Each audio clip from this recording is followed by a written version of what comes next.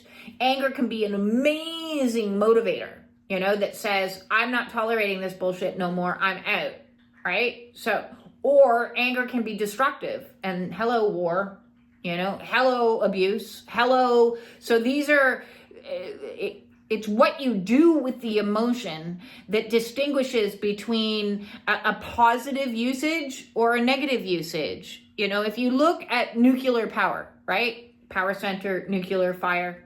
If you look at nuclear power can either light up an entire city and provide it with light, or it can blow up and cause death and destruction. So equally, your nuclear power plant that is you, inside you, you can either light yourself up and go and act and do things that are going to better all of society, or you can completely blow up and destroy everyone and everything that's around you.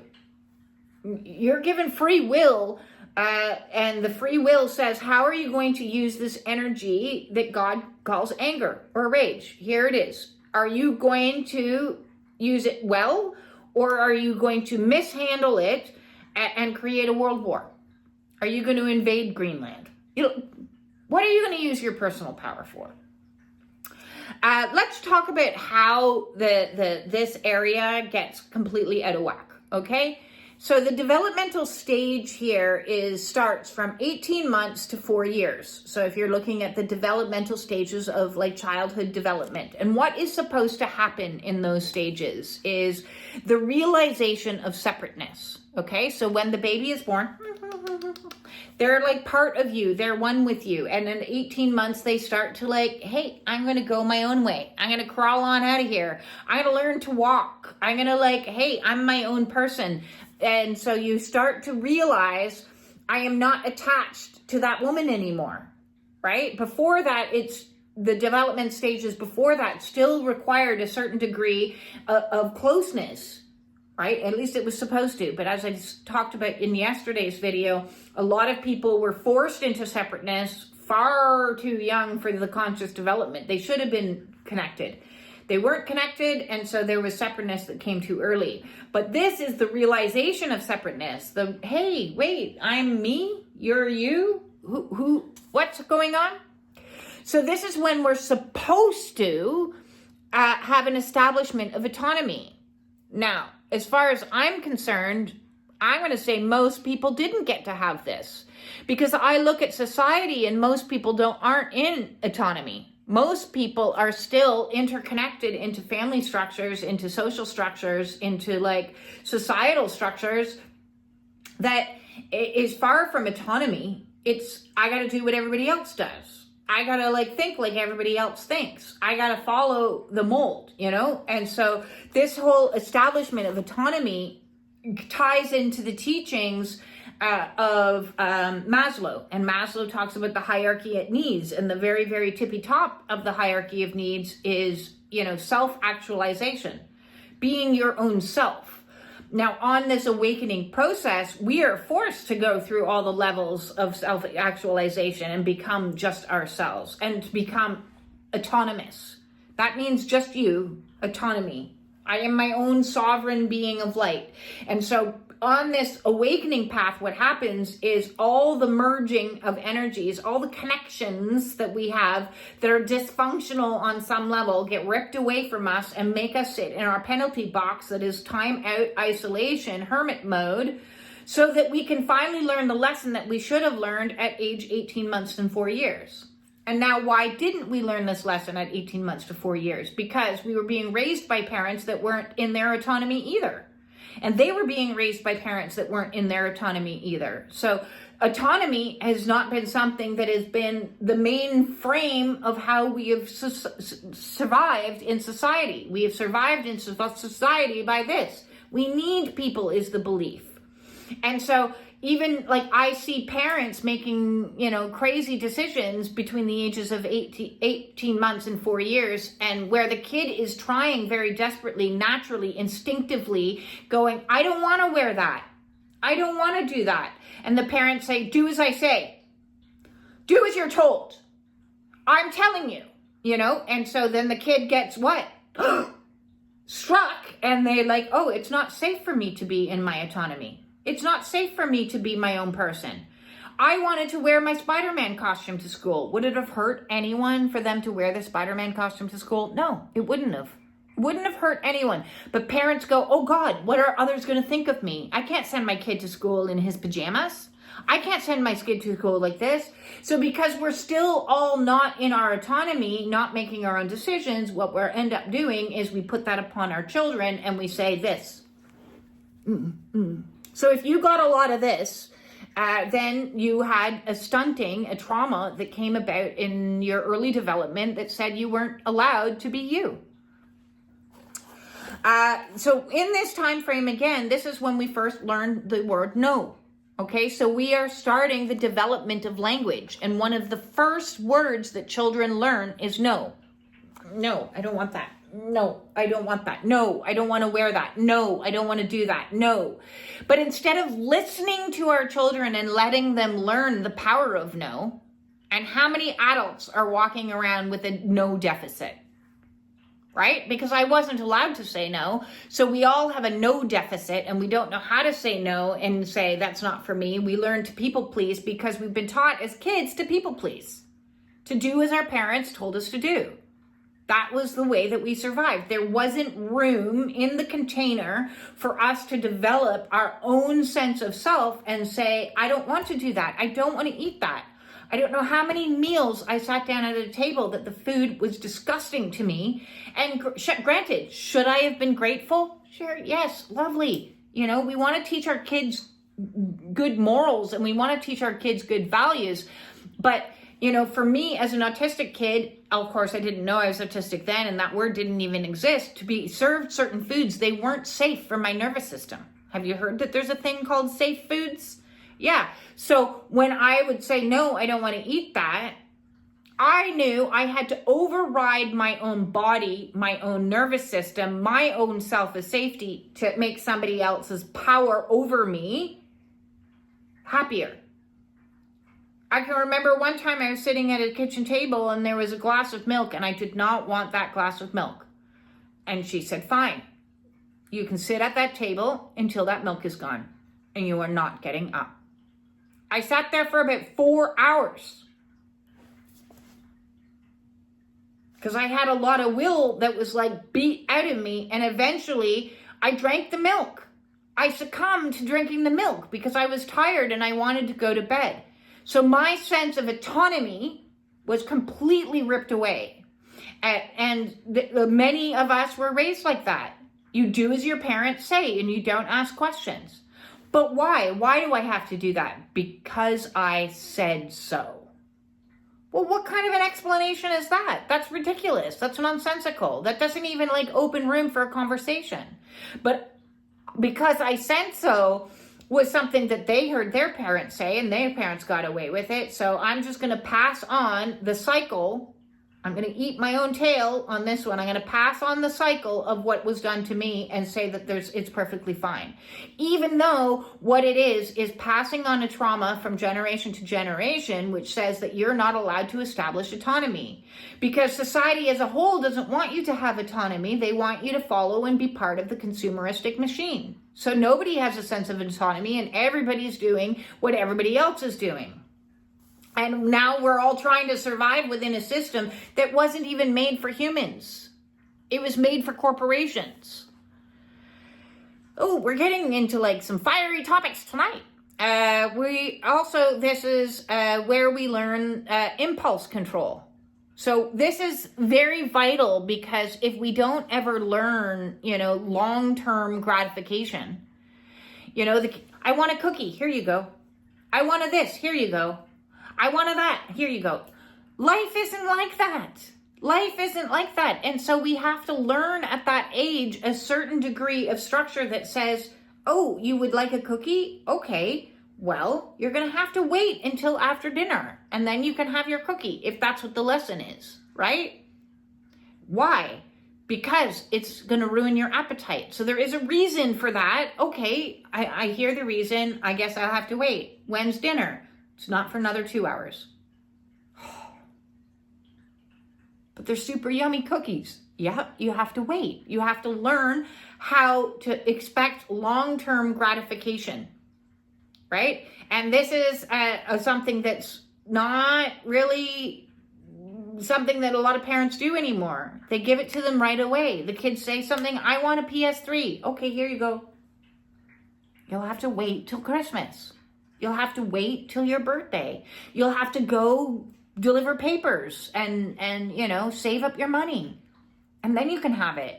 These are all really, really important lessons because they teach us impulse control.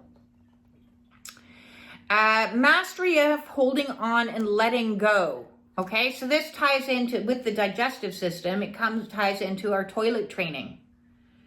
So our holding on and letting go. In the other video that I did about the manifestations of disease, this is where I talk a little bit of some eating disorders that might come up as a trauma response. So this is where we learn to there's some things I can hold on to and say, yeah, they're mine. Look, I'm going to hold on to it. And then there's other things that are it's all right. I can let these things go. So when we have difficulty letting things go, one of the physical symptoms of that might be constipation. So if that's something that you struggle with, I certainly have struggled with letting go throughout my awakening process. But we are forced, one thing after another, to let go, to empty out this area so that we can rebuild it from an energy that's full of gems instead of full of toxic patterning. The 7-year life cycle on this is between the ages of 15 and 21, which repeats again because there's only so many 7-year cycles by 7. Repeats itself from 64 to 70. Okay, so the 7-year life cycle, if you think about that whole sense of autonomy, the lessons that you were supposed to be learning in early development, as you bring them out into the world, between the age of 15 and 21 is all about, figuring out what you want for yourself. This is when you have a little bit freedom to go further afield. Maybe you start dating, maybe you start hanging out with your friends. Bye, Mom, I'm going down to so-and-so's house. So you're starting to individuate yourself. Your egoic identity is forming. Who am I? Which group do I fit with? Do I fit with the freaks? Do I fit with the jocks? Do I fit with the, in your teenage years? I was like, which group do I fit with? I don't fit with any of them. So this is where we really start to come into place of what our self-definition is and what our personality is. But if in those initial stages that I talked about, in 18 months to 4 years, if you were raised in an environment where you weren't loud because of a narcissistic parent or a controlling parent that didn't allow you to have a sense of autonomy, then when you step out into the world at 15 to 20 is when personality disturbances might start to form because you weren't allowed to have your own personality. You weren't allowed to be yourself.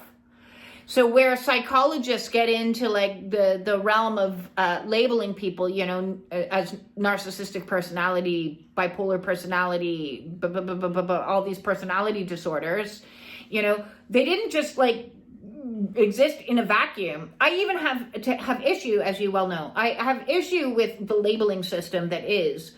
But the fact of the matter is a personality can't fully develop, an identity can't fully develop healthily if it's raised in an environment where it's not allowed to have individuation. So if you're not allowed to have individuation, how are you supposed to, as a teenager, step into your individuated identity?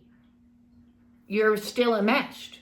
You're still enmeshed into a system and you're not allowed to do things, and this could be a really overbearing type of parent that I actually, very sadly, I knew this one boy who had 2 personalities. So he did, because he had the personality when his mother was around and he would talk like this. Yes, Mom, okay, mom, can I go outside and do this? He had that personality. And then when mom wasn't around, all of a sudden he had a totally different personality, because he'd be playing out with my son and he'd be like, yeah, fuck that. You know, like he'd get this little, he was a little troublemaker. So he was. And it was very sad that that boy ended up killing himself at the age of 21. He was never allowed to individuate. He was never allowed to be himself. He had to split into separate identities to satisfy one household environment and an external house environment where he was like overcompensating. So there was like a very serious imbalance. He was also very heavily on drugs. So my heart absolutely breaks for him and breaks for his family, because that's a horrible result of not allowing somebody to individuate. I myself was not allowed to individuate. I had to be the role that was defined and given to me. And if I tried to individuate outside of that role and be my own self, I was admonished, I was ridiculed, I was like put down for it. So I'm only now at the age of 53, finally starting to individuate and have my own identity, as egoic identities have collapsed over and over and over again. Like all the skins that you wear to fit into society, to be accepted within society, you know, and the skin that is the good daughter, the dutiful daughter. You know, I would phone every single day. Like, that's insane. That is not individuation. That is not healthy. That is not normal. But I was enmeshed in a system where the last few years of her life, that's the way it was. I was expected to call every single day. And that's beyond unhealthy. Beyond unhealthy. I would never, ever do that to my son. And I hope you wouldn't either. When a family makes demands on somebody that says, you need to show up, you need to do this, you need to do that for us, that there's no sense of individuation. And that is very challenging for that person to develop their own sense of self-worth, their own like independence in the world, their own sense of sovereignty. So when this is blocked, no wonder people are going to have personality disorders, because their personality wasn't allowed to be a personality. They had to be what other people told them to be. And so there's a lot of people in the world right now being handed out all these labels and diagnoses, some of which I think are very dangerous and make them think that there's like something fundamentally wrong with the individual, when I don't believe that to be the case. I don't believe that to be the case. I think what's wrong is trauma. And when you start doing trauma research and trauma healing and trauma awareness, then you start to see, hey, wait a second. Maybe if I individuate myself away from this dysfunctional family unit, which this awakening forces you to do, and I'm put in my penalty box and allowed to be on my own for a period of time, I can figure out who the hell I am without the reference point of other people dictating who I am. Like, it's amazing to me on this process, because I talk about seeing, right? When you go out and you're seeing what other people do, and you're like, oh, I need to do that too. I need to be like that too. I need to buy that too, because that's what my friend bought. You know, I would be buying all these kitchen supplies, and I was always through the lens of, well, what would my best friend buy? What color would my best friend like? Or my husband, what would he like? Or what does he need? Or like my mother, or my this, or my that. So I was always seeing through the lens of somebody else instead of seeing through the lens of myself, because there was no sense of self. And so I've been developing a sense of self on this process, and I'm still learning, who am I? What do I like? Do I like yellow? Actually, I do kind of like yellow. Do I like fuzzy sweaters with ears on them? Yeah, I do. Would somebody have made fun of me for that? Absolutely. Absolutely. Oh my God. I would not have been able to wear that with like people from my past. Not a chance. But I can now know I like this. I don't like that. I want to wear this. I don't want to wear that, because I wasn't given those choices when I was young. You know, I wasn't given a choice of what clothes I wanted to wear. I was taken out to Winners and I was handed things and said, wear this. And I didn't want to wear those things. A lot of them were revolting. but I was sent to school anyways, and this is my personality. I guess I'm wearing this now, and this is what I have to do. And so I had to conform, and I hated the clothes. I absolutely despised the clothes that were bought for me as a child. So let your children choose their own bloody clothes. Who bloody well cares what they look like at the age of 3? Really, seriously, at the end of the day, if all they want to wear is like purple, then just let them wear purple. Who cares? They'll grow out of it, you know? That's the process, is we're constantly transforming ourselves. We don't do the same things that we did when we were 4. But we are motivated to do the same things that we did when we were 4 if we were never allowed to individuate and never allowed to stand in our sovereignty. We're going to act out those like secret desires from, I want to be able to do my own thing, and it's going to come out perhaps in dysfunctional ways, in disturbing ways. You know, like that whole narcissism exists within this realm, because it's like, I didn't get to have what I wanted as a kid. Nobody listened to me. So fuck you all. I'm going to do what I want. I'm going to just take what I want. I'm going to lie about it. I'm going to manipulate it. I'm going to do mean things. I'm going to just me. I don't care the consequences of my actions. I know it's wrong, but I'm going to do it anyways. Me. Oh, geez. That's a serious problem with the solar plexus. Serious problem. Equally on the other side of the spectrum, where empaths think that they're doing all wonderful in the world, you're actually not doing all wonderful in the world if you're constantly people pleasing and there's no me. There's no sense of self. There's no, what do I want? I want to pick this restaurant. I want to do this. You know, if you're always people pleasing and you're always fawning because you're an empath and you're sensing that somebody else has needs, then you're not taking care of any of your own needs. And so there does need to be ego. There needs to be a healthy sense of ego, which isn't a narcissistic ego that's all about me, or an empathic ego, like in the shadow, that's all about others. Nothing's about me. So we learn in our isolation take about me. And what do I like? And what I don't like? And what do I value? And what is important to me? And what things, you know, what things do I want to do? And who actually am I? And when I wash off my face and take off the hair dye and stop doing what society tells me to do, and I individuate from the indoctrination that says this is what it is to be beautiful, and this is what it is to be a woman, and this is what it is to be, you know, part of this social group. And you can just be you, and you can just be weird, and you can just be your wonderful self. That's when self-value starts to come into place, because you're actually loving you for you, not loving you for like another person's interpretation of you that you have like molded and melded into yourself.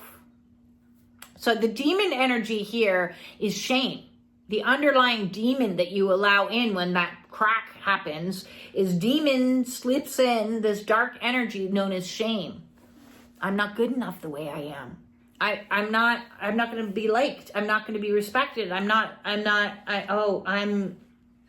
shameful. There's something wrong with me. Ooh, I know all about shame in that regard. You know, so we beat the crap out of ourselves. You're not like others. You don't have as much as they have. No, I feel so shameful. I feel so dirty. I feel so broken. I used to think all the time, I used to just sit for hours going like, am I a bad person? Am I a bad person? Is that why this stuff keeps happening to me? Am I doing something wrong? It must be me. It must be me. You know, it can't possibly be like my mother and my husband and it can't possibly be everybody else. It must be me. There must be something I'm doing. And so we absorb in this shame, and it eats us. It eats us and disintegrates the solar plexus energy. It's from the inside out. Interestingly, you know, as I talk about this, the whole concept of shame, right now I still am dealing with a candida overgrowth since I took those antibiotics. And that's eating me from the inside out. It's eating me, you know, and I don't want to be eaten from the inside out. And so I'm not going to be ashamed of this condition, and shamed of like how I've chosen to live, and shamed because I grabbed hold of smoking and drinking. That was my door floating on the Atlantic Ocean. That was my way of survival. I'm not going to feel shame anymore for how I needed to survive when there was nothing else around to grab hold on. I'm not going to feel shame. I'm not going to feel shame for any of the things that people have done to me. I'm going to hand the shame back to where it belongs. You know, if somebody feels shameful because they treated me like crap, that's their shame. That's their burden. That's not my cross to bear. That's their cross to bear. I'm going to like take the shame and hand it back to everybody that it belongs to. You did this to me. There you go. That's your shame. It's not my shame. You did this to me. That's not my shame. It's not my shame. Shame on you. Shame on you for not being able to like stand up and do me right. You betray me, shame on you. It's not my shame. Am I angry about it? No. I'm just not shameful about it. I'm letting go of the shame. So one way that we try to compensate, and I've already talked about this, the dark shadow element, you know, like the 7 deadly sins. The dark element here is luxury, self-entitlement. I'm going to have this. I'm going to have that. I deserve more. I deserve more. I deserve more. Now, this too has to be in like a middle place, because you don't want to have no sense of self that you're like, I don't deserve anything. I deserve to live in this little... So we need to come to a place where you say, hey, I am worth having a nice home to live in, right? I'm not going to stay in a cesspool. I don't deserve that. I deserve more. But if you're living in like an 18-bedroom house and you're the only person in the house, well, kind of shame on you, because, you know, that could house a lot of people. That could help a lot of people. You could turn that into a healing center. There's a lot that could be done. But when we think, I need a luxury, I need a yacht, I need my own plane, I need a spaceship to bring me to Mars. Luxury. All about me, self-entitlement, grandiose feelings of self. That is not, that's a very dark element that needs to be brought into the light and seen for what it is. Same with that, also, this dark element is sexual dominance. And this is a huge imbalance in the world right now. It's massive. It's such a big problem.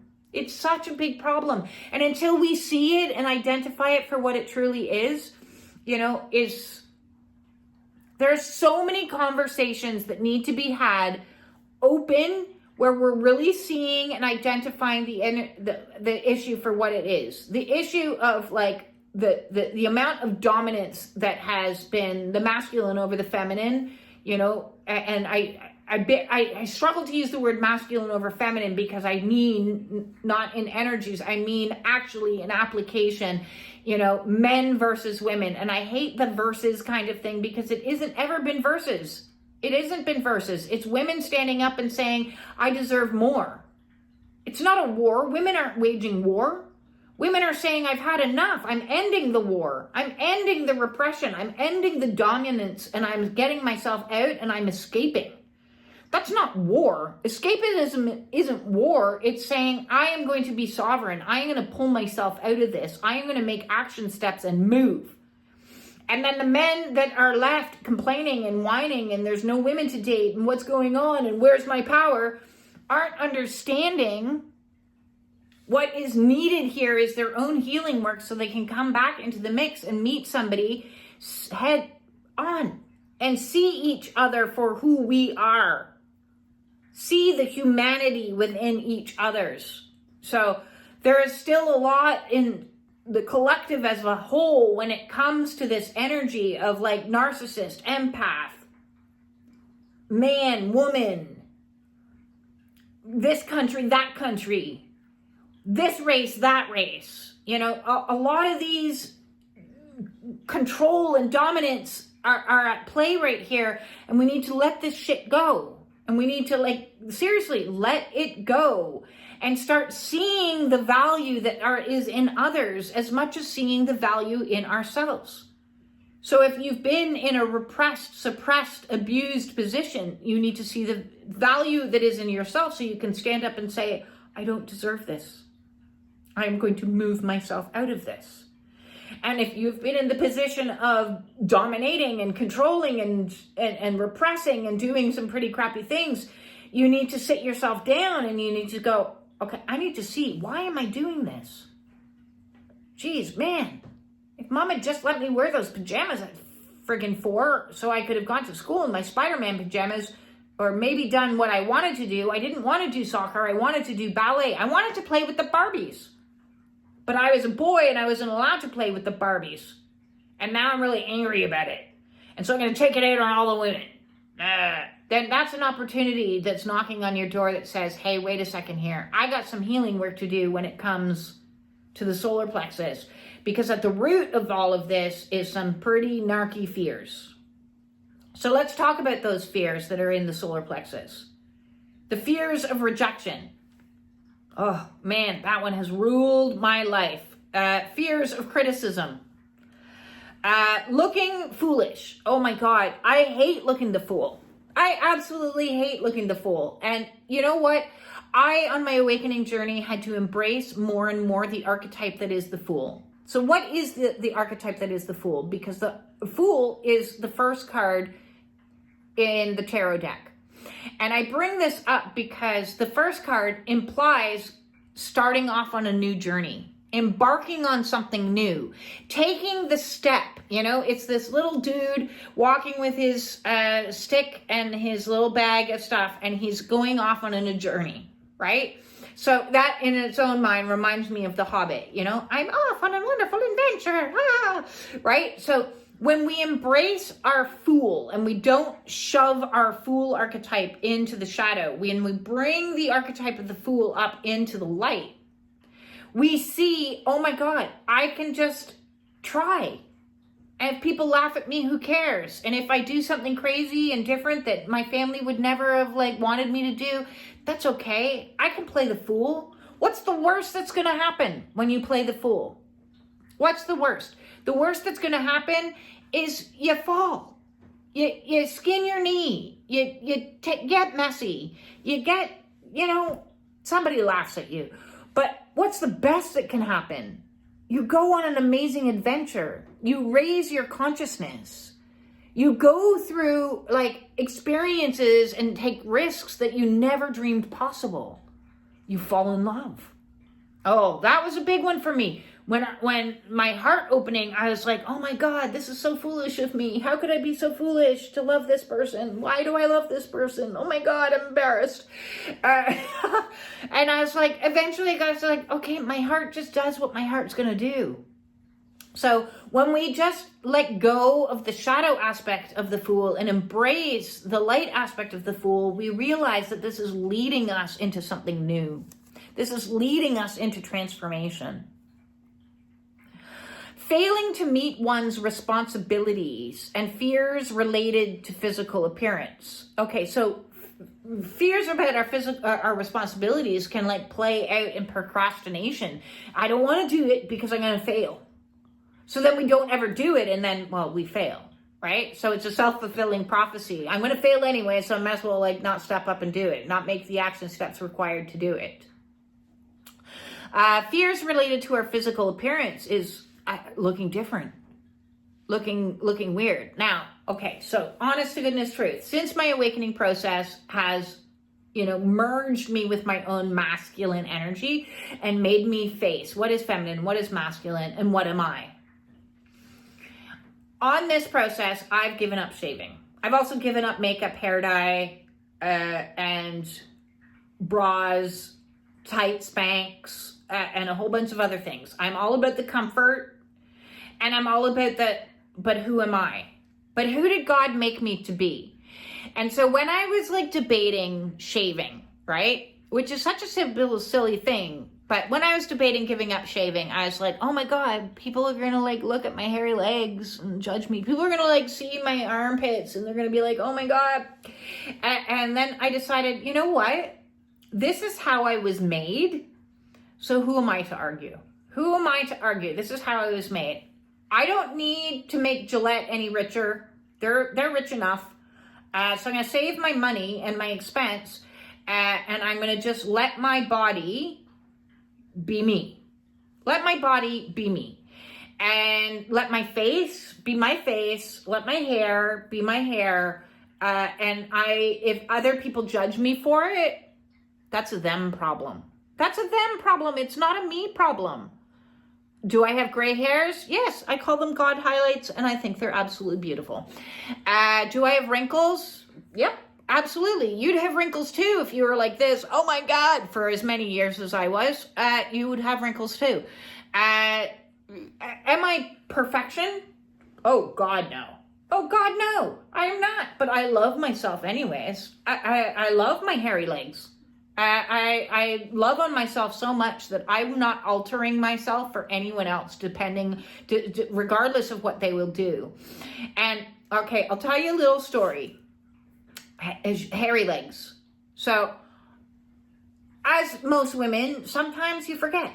You forget to shave your legs. Now, I haven't shaved my legs in years, so I don't forget anymore. But before, I would forget. And when my hair got to a certain length, my ex-husband used to point at my legs and laugh and say, oh, geez, I think I see a deer going through that thick forest.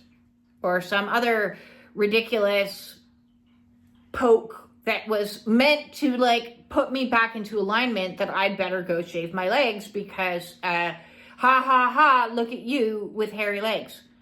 Well, I don't know, but I was born like this. Like, God made me have hair on my legs. If you got a problem with my hair on my legs, maybe you should take it up with God, is what it came down to. So when we start to love ourselves, we can see, remember sense, we can see ourselves for who we really are and what we really are and how we really are. We stop grasping for identity created through appearance. And now, hands up again. I'm going to totally put my hands up and own this. I've tried on a million identities over my life of, is this the look that's going to get me respect?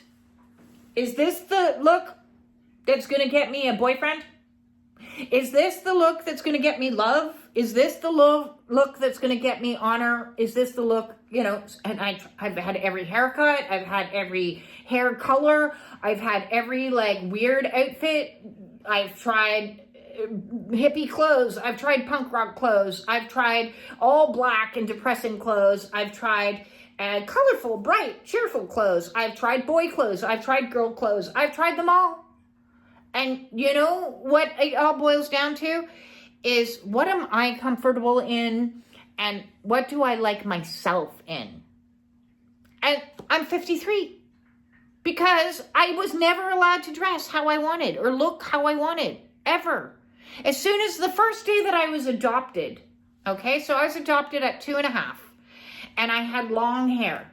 And the first day that I was adopted, or in and around the first week, basically a bowl was put on my head and that's it. I was cut with one of those horrible fucking bowl cuts that many of us were forced to wear in. So there I go off. I'm starting a new life and I have a bowl cut. You know that movie Dumb and Dumber? Yeah, that's what I look like for most of my like young childhood. Did that make me feel good about myself? Oh God, no. Oh God, no. I would see those rusty kitchen scissors and I would like want to run and die. So talk about feeling foolish. I was made to look foolish and I was made to wear ridiculous clothes and I was never allowed to be me. So now I'm going to wear what I want, when I want, when I shave, it will because I want to, but I don't need to at the present moment. And even though I have social things coming up in the future that's going to have me in a bathing suit, I don't care. I don't care. If somebody has an issue with my individuating out of societal expectations of what I should look like, that's one fear that I've gone boom, boom. Yeah, I'm done altering myself. That even includes tattoos. Even though I absolutely adore tattoos, Spirit has told me no more, and so no more there is. This is it. This is my body from this point forth. This is what it looks like. This is who I am. No more alterations will be had.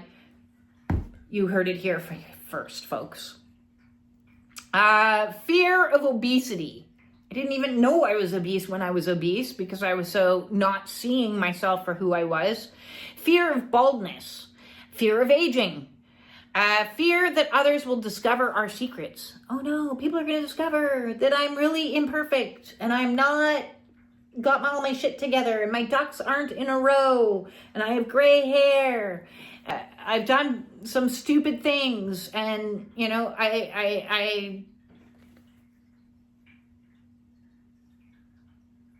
Once we get to a place where we don't care anymore what people think, we've got no more fucks to give, as the saying goes, then we are in a place that we're no longer seeking ways to hold this energy intact. So if you have no more fucks to give because you're allowing yourself to be you. So what is the solution? Allowing yourself to be you.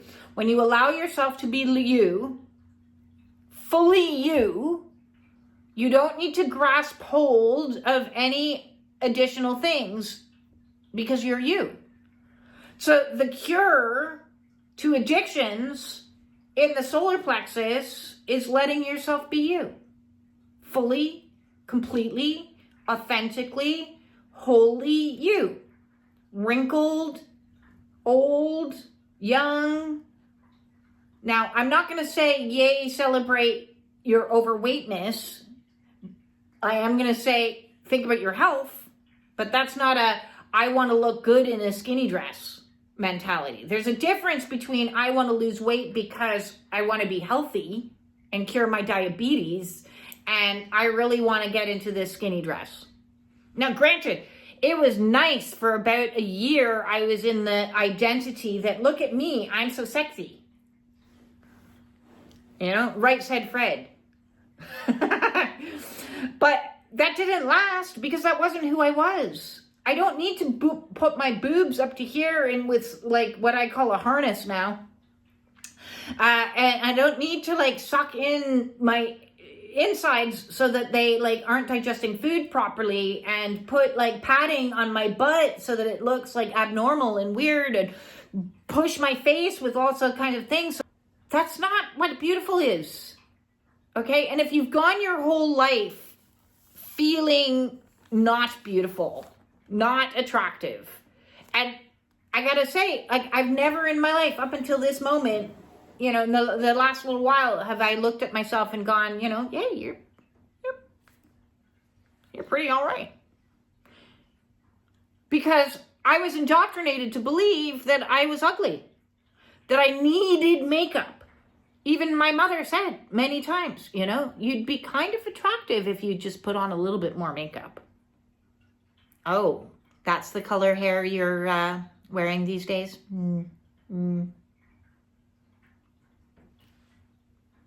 Do you really think you should eat another donut? You're kind of, you know, so little jabs that are keeping you in depleted energy here.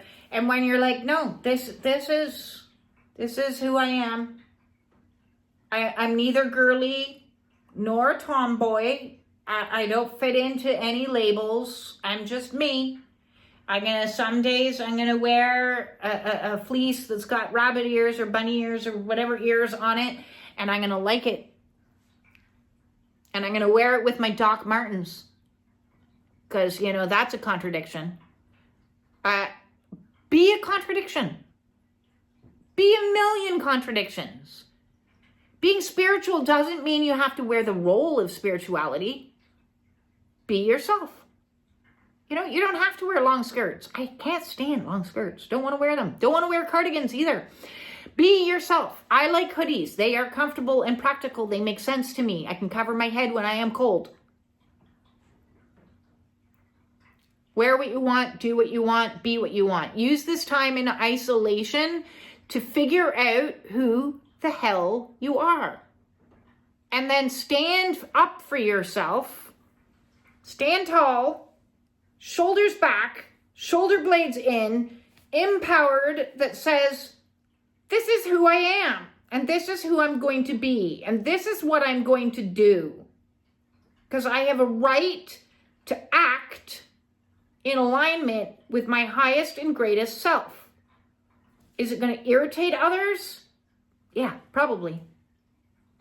Probably, but you're not telling them what they need to do or anything else. As long as you're not telling other people what to do, you're keeping to yourself and just saying, this is what I'm going to do. You do you, I'll do me. Yes. So that is our full video for today. You know, our will to think for ourselves. is so it is. And I'm sending everybody out there lots of love. If you have been struggling with the addictions of the solar plexus, you know, and struggling to figure out how to manage your energy in regards to anger, or you know that you work too much and you don't know how to stop working, or now that you're sick because you used to work too much, or you have amphetamine addictions, cocaine addictions, caffeine addictions, because you just push through. It's time to stop pushing through. It's time to sit down and take a breath. It's time to digest our foods. It's time to digest and figure out who we really are and let go of who we are not. If you need help, you can book a one-on-one with me. The way to do that is in the description of every video. Send me off an email. Join the Spiritual Warrior support groups on Fridays or Wednesdays. We would love to see you there, and you can be you in the group. You don't have to be anybody else. You can just be you. And thank you again. Another shout out to Sharon. Thank you for the donation yesterday. Greatly appreciate that.